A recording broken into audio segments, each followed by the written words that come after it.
You are listening to the Star Lords Podcast. I find your lack of faith disturbing.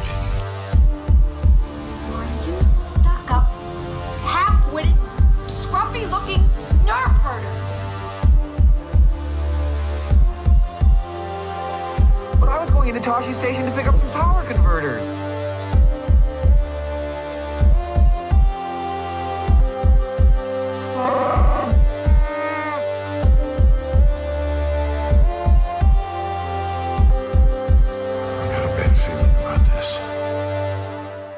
Hello again, and welcome aboard the Millennial Falcon. This is Christian, I'm Sam.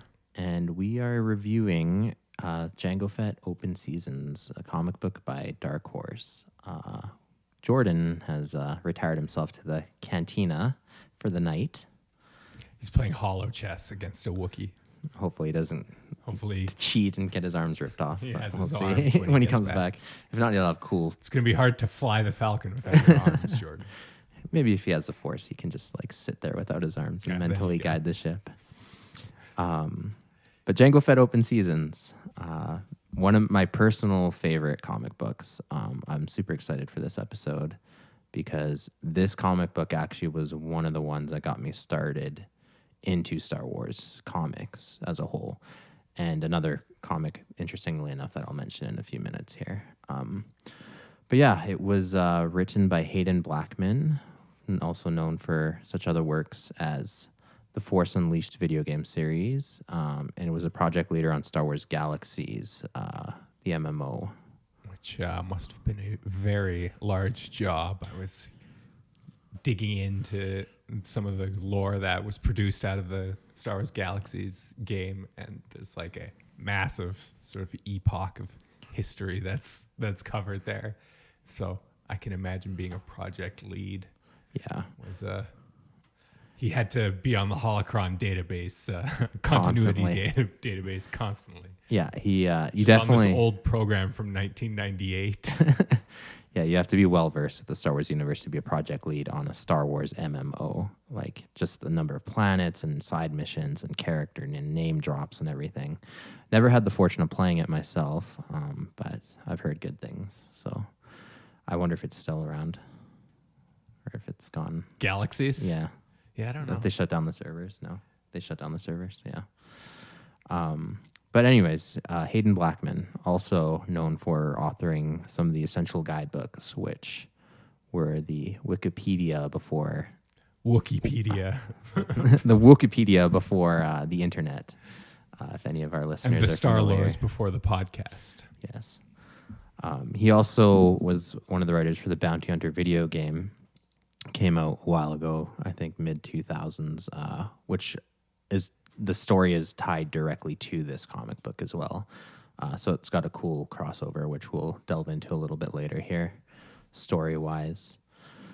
Do you know which essential guides he did? I didn't write them down, but they're listed somewhere. And I'm sure if you go through the essential guides, they always say who authored them, so it wouldn't be hard. I think it was 2 or 3 of them. I want to say weapons and technology might have been one of them. So it's not like your light That's a good reading. one. Yeah. The essential guide to cosmetics. You can have an essential guide of anything in Star Wars. Exactly. It's like you'd have a Star Wars episode about it. Yes. Hayden Blackman is also known for authoring other comic books, such as... Did he do the Force Unleashed comic book? He did, actually. He Oh, did the really? comic book. I think he even did the novelization and the video game. Jeez. But don't quote me on that. But it was his brainchild. He really knows that Galen Merrick. Yeah. But anyways, he also authored my personal favorite comic series within the sub-comic series of Star Wars. You have Republic, you have the Clone Wars era of the Republic comic book series. But particularly he wrote the Camino and Jabim campaigns, which were some of the grittiest frontline soldier stories. So when I was a kid and I first got into the Star Wars comics, like I mentioned, I picked up Jango Fett Open Seasons and the Republic comic book that took place on Jabim. No, I had no idea at the time that he wrote both of these. It's a recent discovery. and now discovering that he wrote both. Those were the comics that got me into Star Wars comics altogether. So He's in vampire terms, he was your sire. Yeah, And he absolutely. sired you into Star Wars. his blood flows in my veins. And so he writes, like, even again, just talking about the Jango Fett open seasons, it's a very gritty for Star Wars, a very gritty soldier story. And like that looks like what he's good at, introducing some of the coolest clone troopers like Alpha 17, like the original ARC troopers. And then some of the most brutal fighting on Jebim, like rain, mud, like boots on the ground stories. That Yeah, are there's just definitely a lot of rain and mud on Jebim. in open seasons as well. It's It's a theme in his writing. Yeah. Mud. But yeah, so it's very gritty, very soldier story, very much like Jango Fett open seasons, if that's what you're looking for. And I just really want to say, like, he's very much like the Dave Filoni before Dave Filoni. He had a lot of power and a lot of influence in Star Wars between a certain era, and you can attribute a lot of the work to him. Yeah. Any other notable creators for you in there? Digital Chameleon did the lettering, which is a name that I like. It was some sort of collective, I guess. Yeah. Multiple people. Another thing, there's a special thanks to Lucy Wilson at the top, who is a name that she's also, I think, maybe kind of a Filoni type character in that she's just like worked on so many different Star Wars projects across a huge span of time that she's like, I think they just like get her to consult on random projects all the time. So I assume that's probably, yeah.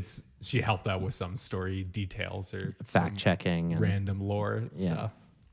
She invented Shizor's name, one of the all-time great controversial pronunciations. You mean of Star Xizor? Wars. Xizor?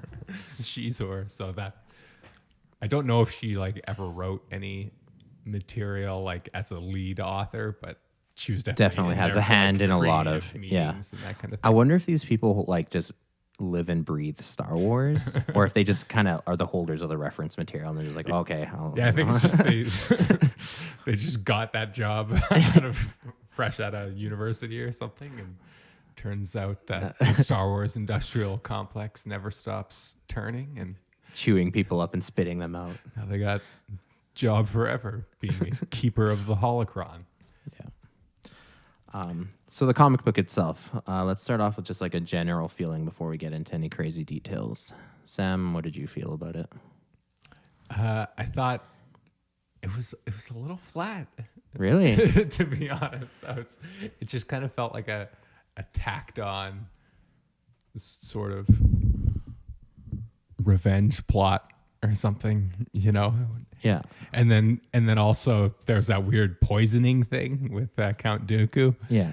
That felt strange as well. It's just like, why bother poison him if he's, from a story perspective, Jango poisons Count Dooku.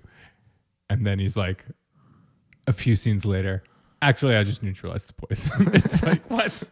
I think that was a storytelling element.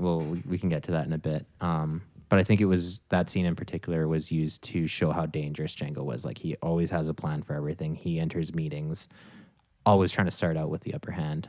And then Dooku, being Dooku, obviously has a lot of powers and abilities that you can't really account for or plan for. But I think it was just to show Jango always has something up his sleeve. So I think it was like a character moment more so than like there was a purpose for that.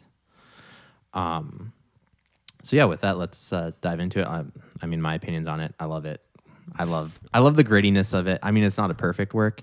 The art style, I like it. It's a little bit cartoony, a little bit realistic. It's very violent for a Star Wars movie. There's not a lot of like vague blasters. Like you see a little bit of gore.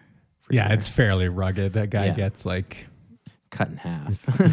yeah. One guy gets cut in half. Another guy gets eaten alive. There's lots of blasters going through bodies. Yeah, it doesn't just like leave a black char mark like you see. Yeah. I was looking through it with a fine-tooth comb one day, and you can even see some guys with like their guts. Really? Out. Yeah, you have to really look for it. but it's hidden in the background, which is not stuff you typically think about when you think Star Wars. No. So one thing I noticed right off the bat is that this is 10 years before the Clone Wars. Yeah. So this whole thing, I guess we should preface, is the origin story of Jango Fett. We get introduced to Jango Fett in episode 2 of the movies, and then this is kind of like his backstory. What got him there? Why did they contract him to be the clone, to make the clone troopers out of? So yeah, just detailing his history and life from childhood even. Right. Yeah. So Count Dooku, it's 10 years earlier, so his hair isn't gray yet. His hair is brown.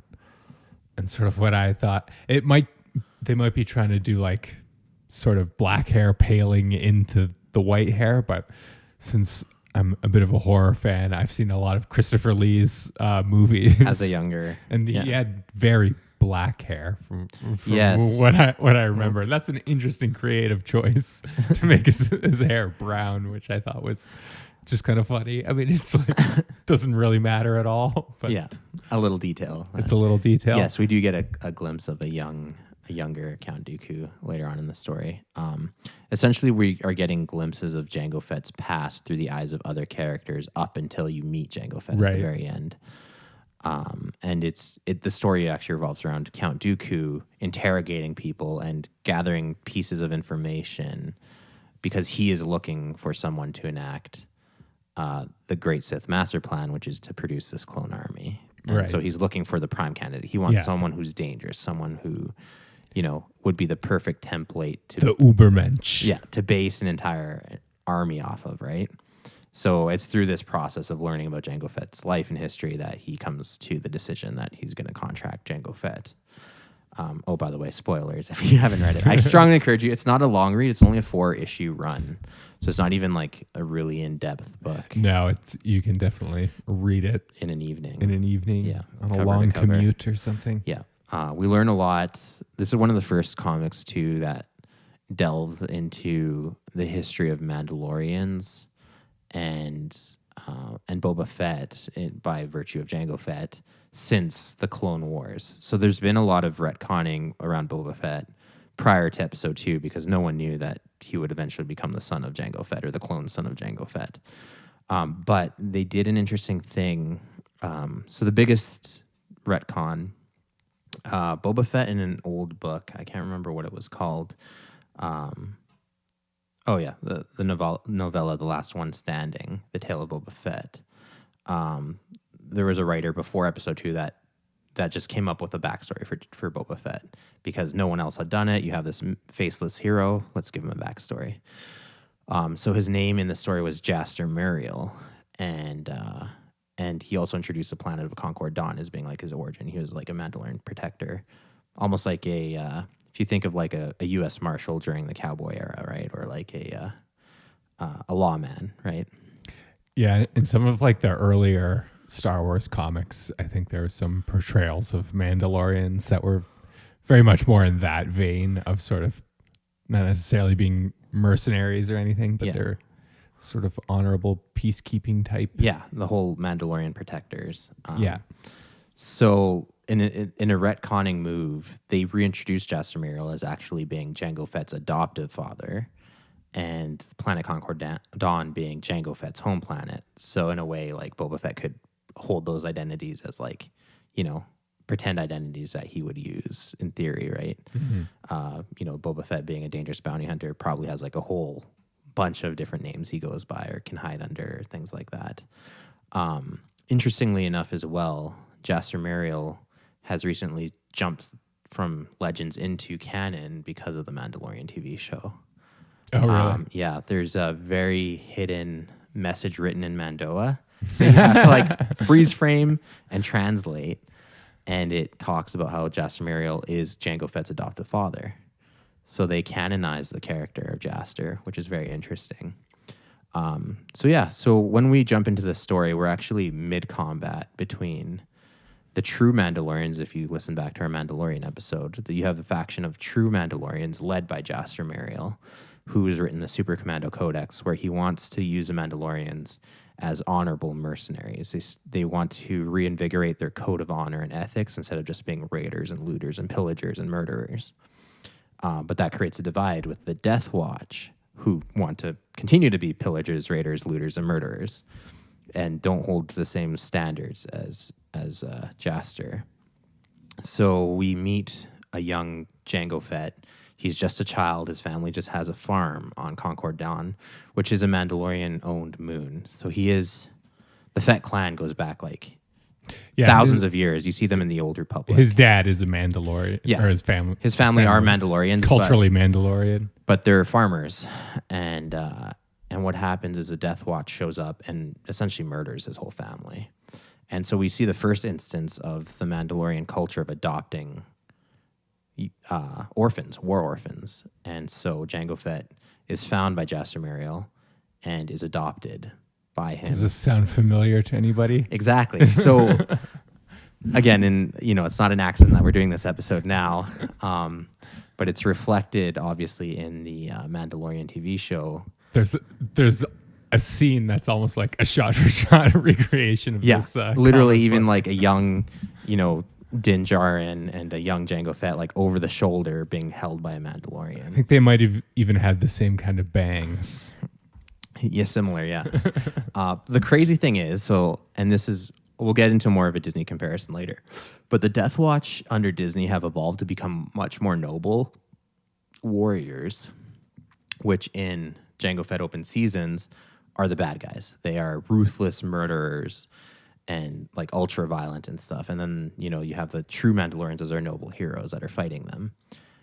Even their helmets are slightly different. So the true Mandalorians have the traditional Boba Fett style helmet, and the Death Watch typically have a very unique T-visored helmet with little kind of bat wings on them. Or I don't know how you describe those little...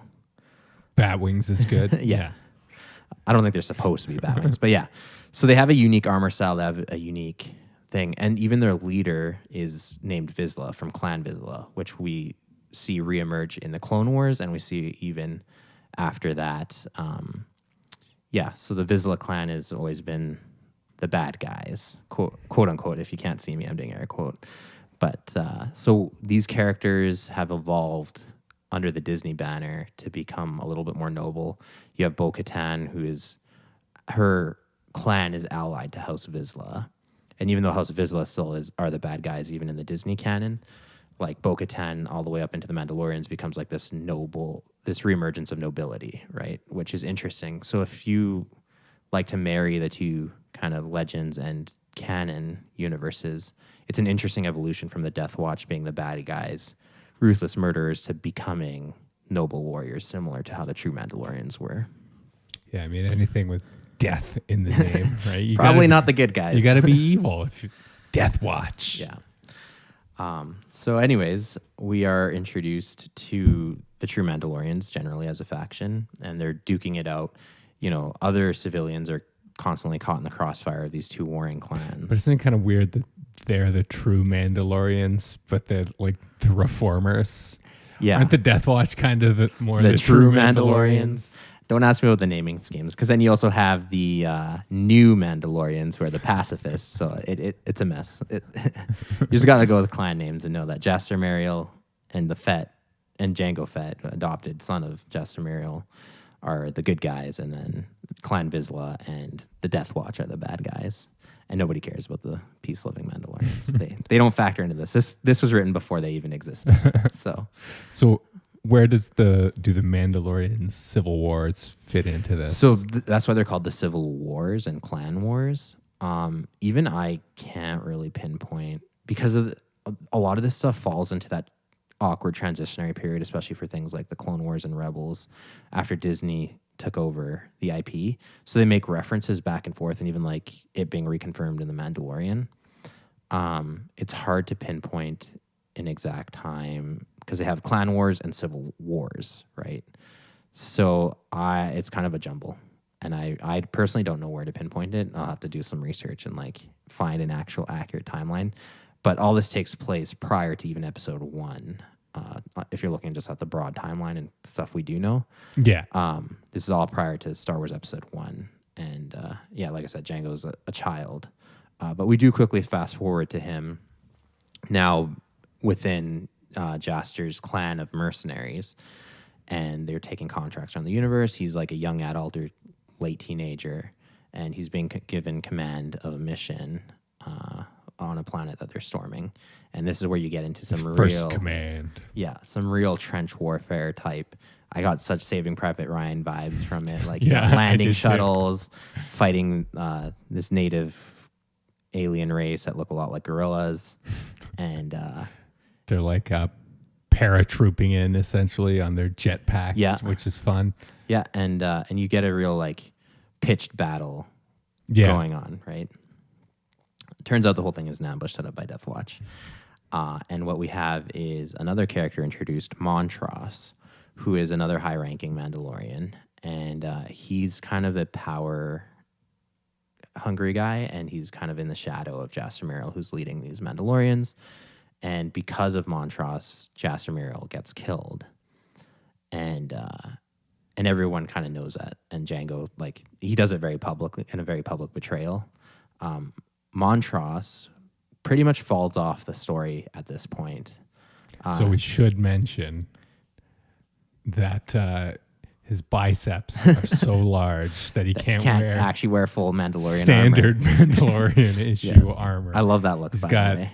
Exposed huge guns. arms. Yeah. And also huge guns. Yes. But he essentially, because of his betrayal, gets exiled, and Jango Fett takes over the clans as Jaster's successor.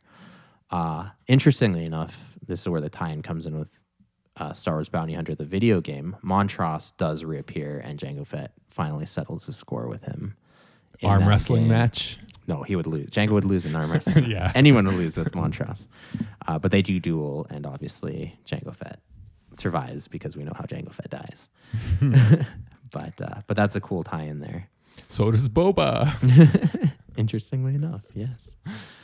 But yeah, and so after this kind of ambush and Death Watch conflict, you see now Jango taking over leadership of these mercenaries. They take on more contracts. They end up on the snow planet called Galadran, running a contract for a governor. And essentially what happens is the Mandalorians get betrayed due to a backdoor dealing the governor has with the Death Watch. So Death Watch go in, commit a bunch of like genocidal war crimes, which is, like you said, seems to be a tradition of like the old Mandalorians. If you think of the old Mandalorian wars, definitely genocide was in their Time-honored repertoire. Mandalorian tradition. Yeah. And then if you look at the history between the Republic and Mandalorians, like, you know, whenever you have Mandalorians acting out, the Republic is going to answer back in force.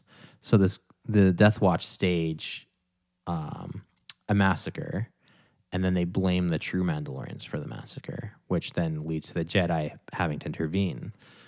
And the Jedi show up being led by a young Count Dooku, and which is very cool because it shows not only are we telling the story of Jango Fett, but it also starts to show the cracks in Dooku's faith in the Jedi.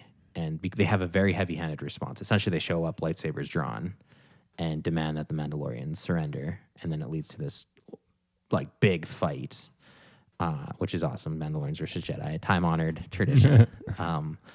But one, it shows how dangerous the Mandalorians are because they kill a lot of Jedi. Yeah. Jango Fett himself kills, at least 3 Jedi by himself. Yeah. As we talked about, I think maybe in Bounty Hunters, Boba Fett could get the better of Darth Vader in battle. So this is a sort of a thing throughout Star Wars is Mandalorians are like the only non-Force users basically who can take I think out them and the Achani, yeah. who can stand up to the Jedi and the Sith. So they're the only good guys in the Star Wars universe, is my claim. It's who we're rooting for. Yeah. Yes. But yeah, Jango Fett himself kills in close combat too with his bare hands, kills a Jedi at least one with his bare hands. Also with his bare hands.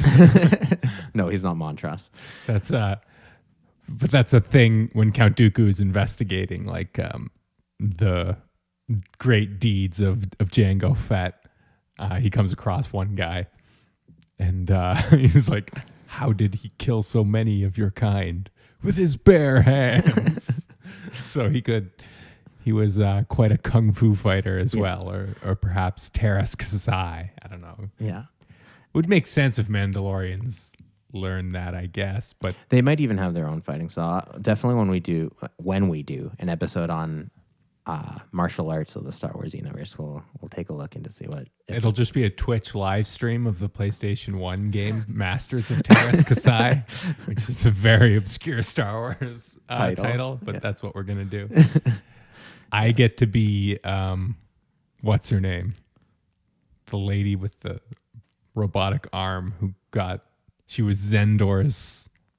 You don't know Zendor and the Despot Wars. No, Get out of here. it's not my era. Okay.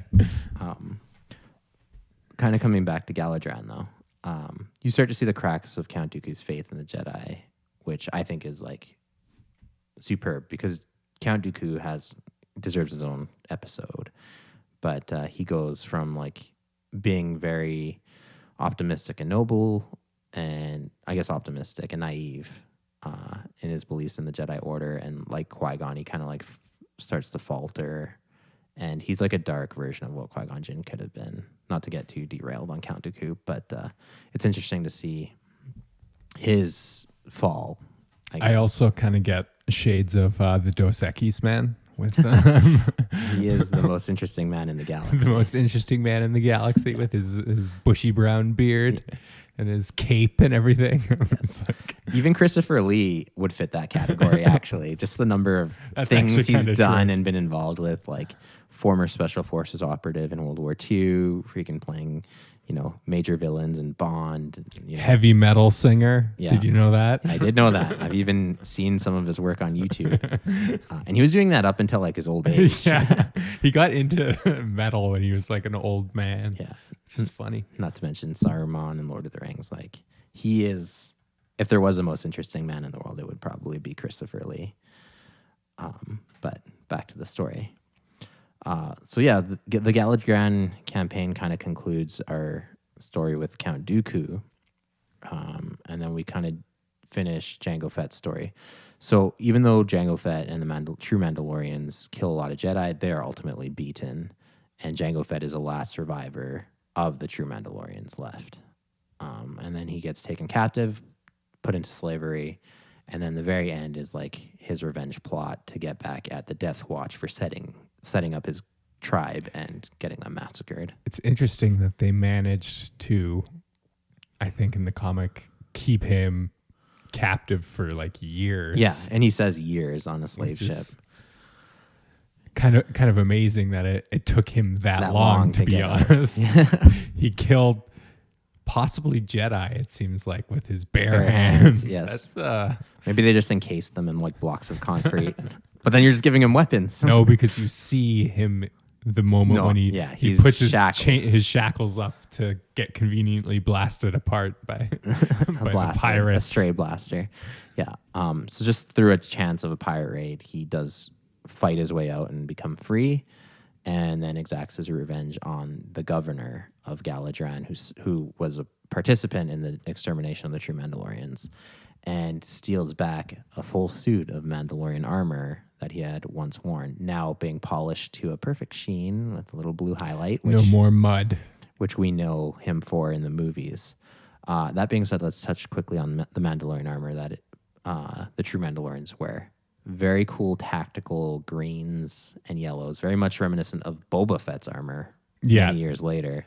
And they were sort of soiled in a very similar ways. Dented, chipped. Dented, And you have chipped. like an army. Picture an army of Boba Fett's. Like that. I think that image itself is like the thing that drew me to the comic book. It's like, I was always a Boba Fett fan, and just seeing a comic book full of Boba Fett's was enough to get me hooked.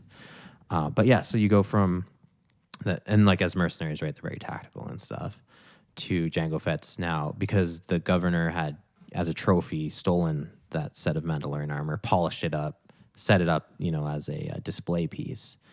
Jango acquires the armor, kills that governor, and finds out where the Death Watch are on a ship headed to their next raid. So Fett single-handedly catches up with them, raids the ship, duels with their leader Vizsla. And I can't remember his first name because there's Tor Vizsla and then there's another Vizsla. And Count? Is it Count Vizsla? I don't think so. Is that a Star Wars character? No. But one of them, I think, Count Dooku's the only count in the galaxy. no, there is a Countess. Oh no, she's a Duchess Satine of Mandalore. But there are a lot of royal titles getting kicked around.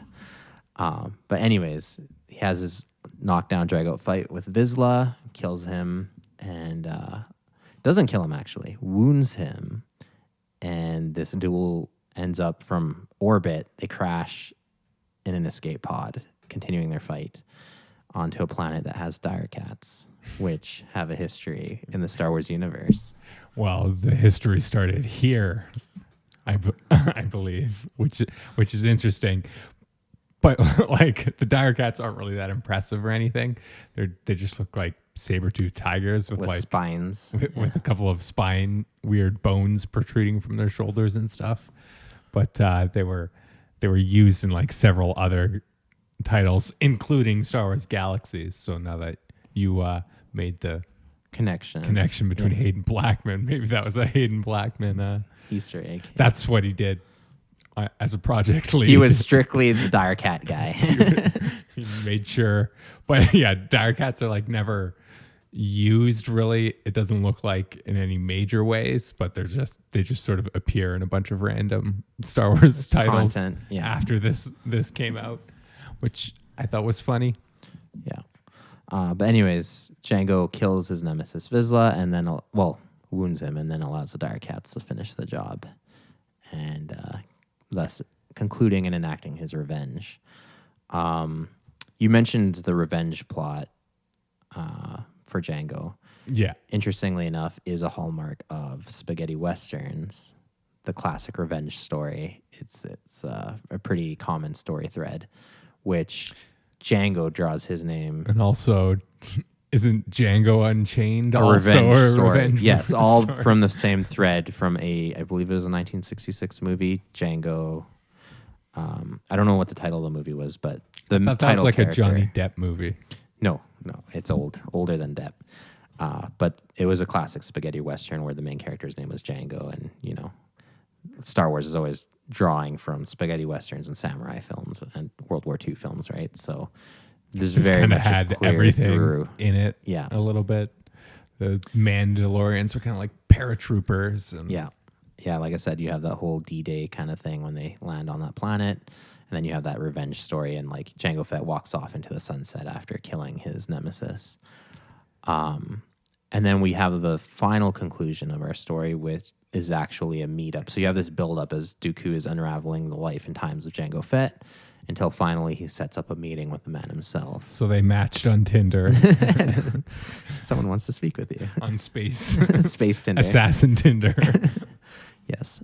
And so it concludes with the final deal that Dooku offers. This is when Dooku gets poisoned when Jango Fett shows up.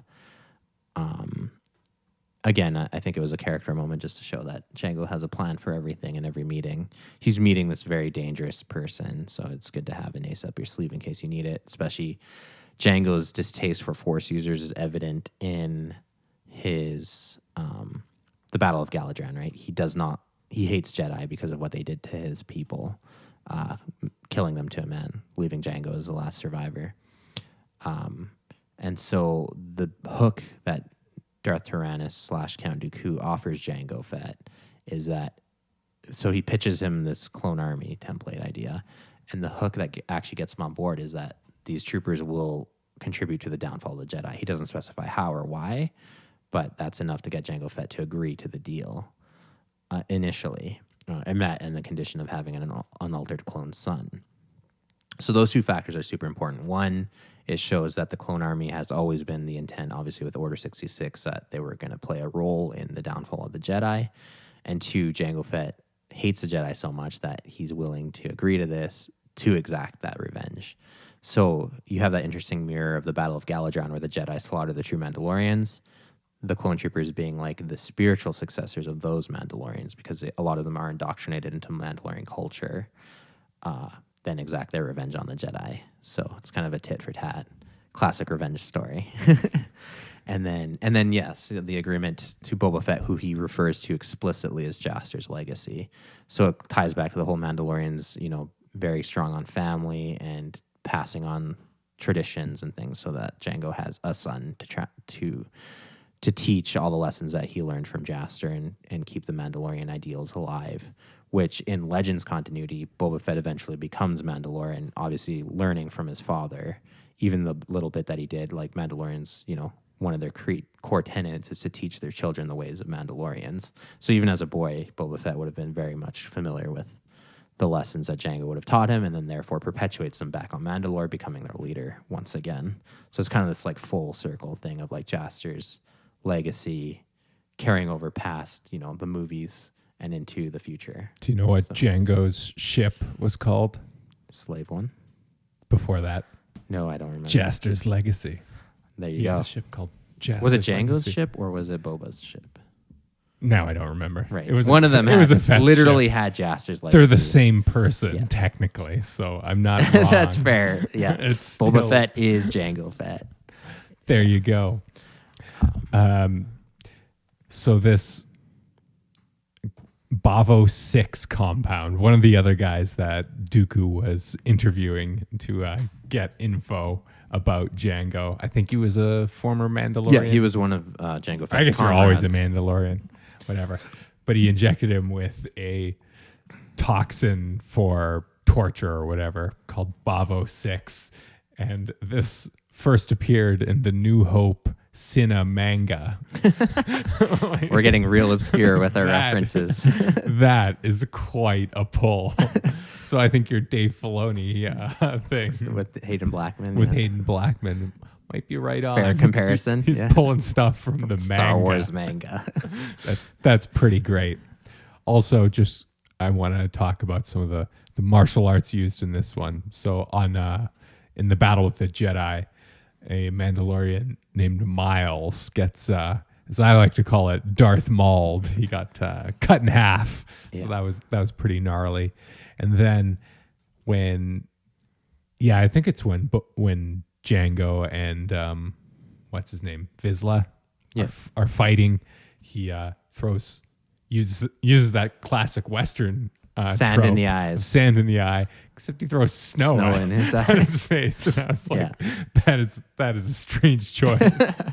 I don't Don't know if it had the same I don't know if effect. sand would work either, to be honest. And I'm pretty sure snow definitely It won't work. That's not gonna Pocket sand. just melts before it gets to him. Yeah. So why didn't Jango, if he wanted Boba Fett to be Jaster's legacy, why didn't he clone Jaster? Why did he clone himself? Because Jango or Jaster was long dead. Like, who knows how? Like, where would you dig up his corpse? You wouldn't just think I wanna clone my my best buddy. Yeah, from like 10 years and ago. take an ear off. Yeah, I don't know. I don't know if there'd be much remains to. Well, they cloned Luke from his hand. Remember that? That is a fair point. Where'd they get that? Fair point. Okay. Yeah, you got anything else? No, I think we touched on the kind of Disney crossover. Obviously, a lot of this stuff has changed with a lot of the expansion with the Death Watch and all that stuff. And then, moving forward, there's stuff that I'm trying to keep from you because I don't want to spoil. Sam hasn't finished watching The Mandalorian yet, and I don't want to spoil things Now it's for a him. thing. Now I'm even in not. this. I'm not going to watch it on principle. On principle. Just He's gonna at you. Just deny me. Just for the irony of having a Star Wars podcast. Without where- ever, you can without never watch seeing- any Star Wars content ever again. That's You're just right. going to be on the show. You Just can't read Wikipedia anything. from now No, you're on. not even allowed that. I'm just a talking head. Yeah. But yeah. Oh, other quick, obvious Western comparison, Jango. The dual wielding pistols. Very much a yes. classic bandito. Pew pew pew. Yeah. Which, side rant, drives me crazy. So, Jango Fett popularized the dual wielding. He's like a bounty hunter, kind of very Western feeling. Then in the Everybody knows you have to hold your gun blaster sideways to get maximum effect. It's silly. Like- It's like- crazy. Like Tiger Ocelot. But no, so the dual wielding. So, okay, it makes sense for ARC troopers and clone captains to dual wield just because of their genetic lineage, right? They're going to use the same preferential weapon system that Jango Fett, their genetic donor, did, right? Just I'm not because of sure the same person. if dual wielding pistols is It's not an effective combat strategy. No. or a Mendelian genetic trait that can that can be passed Oh, it's definitely down. in there. No, it's in the DNA. I mean, I'm just saying you can excuse that as like kind of a cool little like, oh, they came from Jango, so they all have this weapon preference. Whatever. Not the worst sin. What bothers me is a penchant for Mandalorians, both in Filoni's Clone Wars and now moving forward into the Mandalorian TV show, to dual wield pistols. It is not an effective combat strategy. If you have competent soldiers, like they're better off wielding blaster rifles in pitched battle. And they're all rocking dual pistols. And it just drives me crazy. If you have a blaster rifle, how many blasters do you have? One. If you have 2 blaster pistols, How many blasters How do you many have? blasters do you have? 2. It's So which is basic better? math. Which No, is better? it's silly. It's a force multiplier. It drives me nuts. It was supposed to be a unique, a unique thing for this like Western bounty hunter. And then they just like made it, okay, let's let all Mandalorians do this thing. And it makes it less special when everyone does it, and it's also just not effective. So it's a double whammy that makes Unless you hold them sideways. Unless you hold them sideways, obviously. But none of them do, right? So Yeah. it They're all drives doing it wrong. it drives me crazy, and it just like even in the Star Wars Legion miniatures, they constantly dual wielding. On the TV show, constantly dual wielding. I was actually thinking about the miniatures game in the battle. In the opening battle, I was like, yeah, Mandalorians would be a great army. great faction, right? Yeah, definitely. Star Wars Legion, I've just started to get into that, so stay tuned. We'll have updates on that front. Most excellent. Yeah, but short of that, one of my favorite comic books. Pick it up if you have a chance. It's a quick and easy read. Doesn't take it's much fun. effort on your part. See some people get gutted, eaten by dire cats. Yeah. See the most interesting man in the galaxy. Doing his interesting things. There's a couple of cool creatures in there for you if you're into the creature feature. Yeah. And may the forks be with you.